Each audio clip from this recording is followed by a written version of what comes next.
and you might have heard this quote in quality improvement before, every system's perfectly designed to get the results it achieves. This is not always a good thing, okay? So if you want to change the results, you're going to have to change your processes. And when we think about sort of in systems thinking, we know that systems are all sort of dependent on each other. Nothing works in isolation, and they're all kind of connected. And those kind of points where systems are connected to each other, they can be stress points, they can be bottlenecks that are really helpful to focus on, and they can also be points for opportunities as well. So there are two main opportunities to use process mapping, and we were just talking about this in our breakout room. Perhaps you want to understand your system better and look at warts and all the current processes. Or you might be designing a new process, which is equally useful to use process mapping to lay that out as to how it would look. And a general tip would be, if you're designing a new process or improving one, fewer steps means fewer opportunities for things to go wrong. So let's get started. The first point when you're working on process mapping would be put the starting point on a page, put your end point on the page, know the scale that you're working to, and then get the right people in the room, because you'll be wanting to see the problem from different perspectives. And between the start and end point, just have an oversight of the main activities that you're mapping out, and then you've got an idea of the level of detail you'll need. That's going to inform which type of process map you might want to use, and determine which direction your process is going in, be it which direction the patients are going in or materials, and then you're ready to start. And the two main process maps that we'll look at today are the simplest ones: a high-level block diagram, and then a more detailed flow chart. A high-level block diagram might look like this. If you were to map out a therapy appointment, just put in the chat box, what might be your starting point? We want to book a therapy appointment. What might be the first step? Look in the chat box. Referral. Okay. So referral received. If I was coaching you here, I would say, what's the next step, next main piece of work here?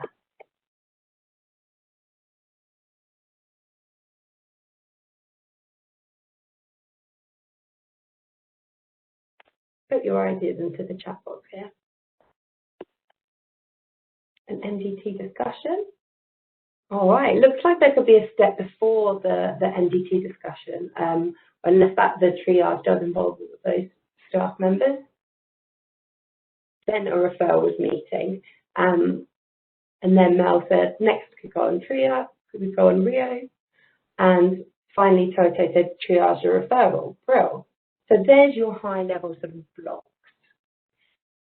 And Nicola, I'm just noticing in the chat as well, this is very common. When you have, this is the importance of having multiple people in the room when you're starting to do that, because other people might have different perspectives around these high-level blocks. The power of process mapping is exactly this, to really start to have a joint conversation and discussion around this. And of course, we have people from many different systems here, so at different points, this is going to be relevant. Just the example we're using here is maybe just a quite generic example. For your system, you'll have different blocks, potentially. That's it, and now you'll have more variation between services when you go to add a little bit more detail at each stage. And in a high-level block diagram, the tasks for each stage are listed underneath like this. So for referral received, there are various tasks like admin log the referral, then clarify if there's enough info and so on. So when you're doing it in person, it might look a little bit like this, with post-its along the top being those main blocks, and then tasks listed underneath there in yellow. And you can see some of these blocks have got a lot more going on here than others. So at that point, you might think this whole step is a process you might want to map out in more detail. And that's when you might use the more detailed flow charts. So here is the international language for process mapping, which was actually standardized by engineers back in the 40s. And we can recognize by looking at a process map the symbols that you can see down here. So a box will show a main kind of activity in the process. Diamond shapes are used when there's a decision or action is required, and you'll often see arrows going off in 2 or more directions from this decision box. Oval is start and end points of the processes, or maybe inputs and outputs. And the arrow is the way that you'll be reading the process map, the direction or flow of your process. So for our referrals process, there's your start point, A, in an oval shape. And the first process is referral received. Arrows are showing us the direction that this is going in. And there's a question, is this referral complete? If not, we know what to do. Go back to the referrer and again check if it's complete. If it is, then once a week the referral is discussed. Another question, is this person suitable for therapy? If yes, then admin can book the assessment and you've got an endpoint there in an oval. But if not, think about the other options for this person, and that takes you to a totally different process. Process C. So in this map, can you think about where time might be being lost?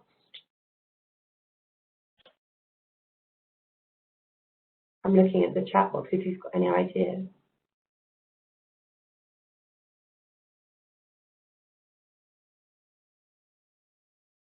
In this process, where might we be not making progress? Having to contact the referrer. Yeah, you're absolutely right, Cara. You're going in a circle here. Might be a point that you could improve on. We'll call that a loop, which is good to avoid. The other point of interest on this map is a bottleneck. Can you see where a bottleneck might be? Kind of stress point in the system that might again be holding up the flow. Weekly meeting. Yes, Cara. So if you're only discussing referrals once a week and you're really batching those, it might be slowing down referrals into your system. So if you've ended up here at point B, you might want a whole new process map about assessment booking. So we've got a key here to say that if you end up at B, have a look at process map B, which is on a different page. And the same for people who aren't going for therapy.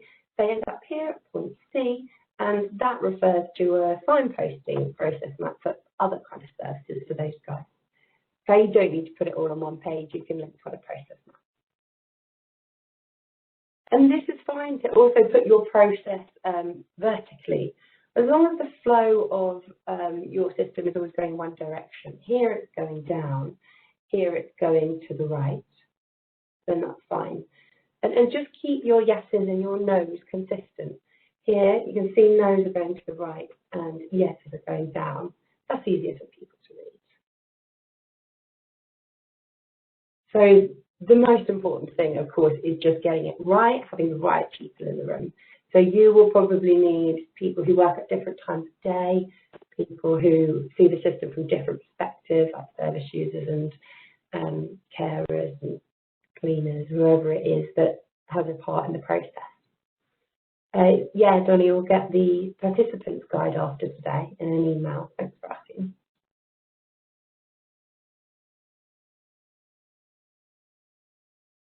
So, just a pointer about how you can build process maps. Pen and paper is great. You know, we've got SharePoint, we've got shared drives. You can use PowerPoint and share that way. We love Jamboards. They're so easy and free and accessible. So a Google tool called Jamboard is something we'll demo just now. You've also got some other tools. So Visio is a free sort of website where you can create. So Visio is on Microsoft 365. So it's quite user friendly. But you'll need that license, which some of us have just at work to use it. The free one is called Drawerio. It looks like that at the bottom. And it's just a web browser, just a website, so anyone can use it, but you have to get a bit more familiar with it. It's not necessarily as intuitive as Jamboard. But you know, you've always got Post-it notes. If you're in person, then there's no reason not to just continue doing that as you would have done a couple of years ago. Okay. So what we're going to do now is just have a go at process mapping a process for booking annual leave, because it's something we're all going to be familiar with. So why would it be helpful to process map the booking of annual leave?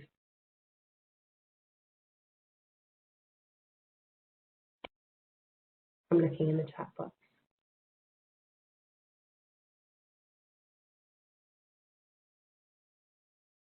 Why might you want to create a process map to look at annual leave booking? Okay, Cara's saying yes, because then you can ensure cover. I did not even think about that, but this is what comes out when you start looking at process in more detail. Make sure everyone follows the same process and communicate how it's done to staff. Yeah, brilliant. Okay, so what could you use? What kind of tools have we got that we could use to process map this?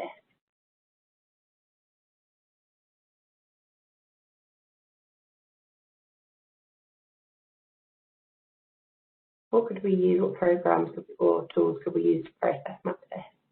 Jamboard. Yeah, I'm gonna show you now just how you might want to do that on Jamboard, because it is really simple. So again, this is a Google product. If you type Jamboard into Google, you'll get this up, and you can see here you've got some kind of icons that you can use, and then you can add text. Okay, important process. So let's think about booking annual leave. We'll create a high-level block diagram, the one I showed you first. So for the main processes along the top, where shall we begin? Put in the chat box the starting point for booking annual leave.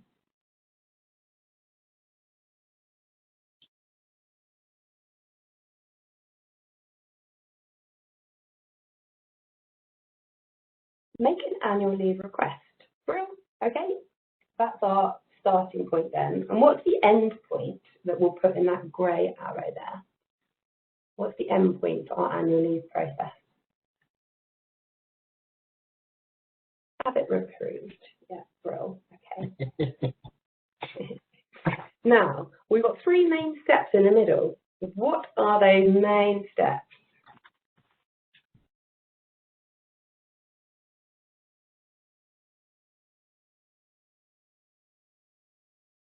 Well, okay, so we've got approval, go towards the end. What happens before approval? Check with colleagues when they're off to coordinate. Yeah, thank you. So coordinate with colleagues. And what's the main step in the middle between all of this?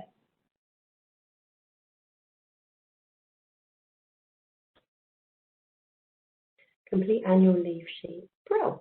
Okay. So if these are our main steps, let's just look at step one and map out in a bit more detail in this blue box the tasks related to step one, making a request.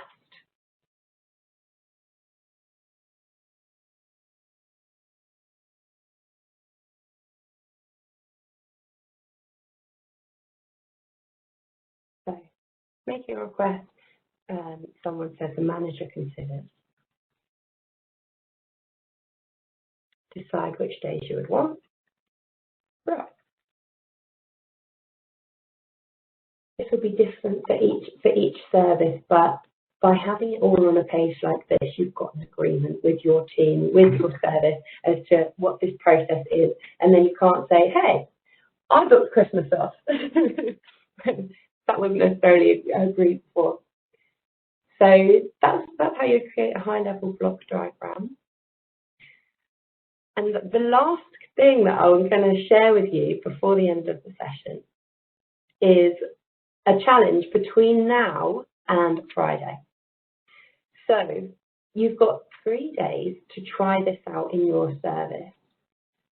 Can you create a process map, perhaps for that topic that you referred to at the beginning of the session? Use a pen and paper, use Jamboard or Post-its, whatever is convenient for you. It might be you need some input from colleagues and service users to understand that process better. On Friday, we'll have a coaching session, so you can get some feedback and advice. Bring your questions, any challenges or accomplishments on your first attempt here.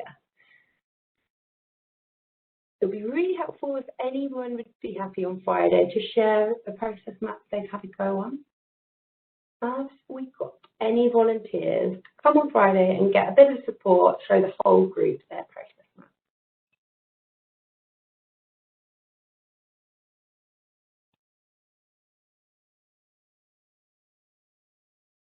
I'm looking in the chat box. You don't have to shout out. It means you get quite a lot of help with your map. You can also just email us if you decide that over the next few days you'd be happy to. So that's a wrap. Cool. Please do give us a little bit of feedback, because it's the first time we've run this and we're very flexible. So the evaluation is here. Use a QR code or that link there that I'll put in the chat box. And we've got a volunteer. Thanks so much, Cara. I'm sure it'll be worthwhile to get some feedback. So please do find some time to do the evaluation. I said this is our test. It's a test of change. We've wanted to be thinking about how to introduce this particular tool, which is one of the most common tools we've used in improvement work in other areas. And I challenge anyone to not find a use for a process map in some aspect of the context they work in. We'd really like to hear your feedback, because we'd be thinking about building on this to develop other tools, driver diagrams, cause and effect diagrams, things that people do use quite often within and outside of quality improvement work.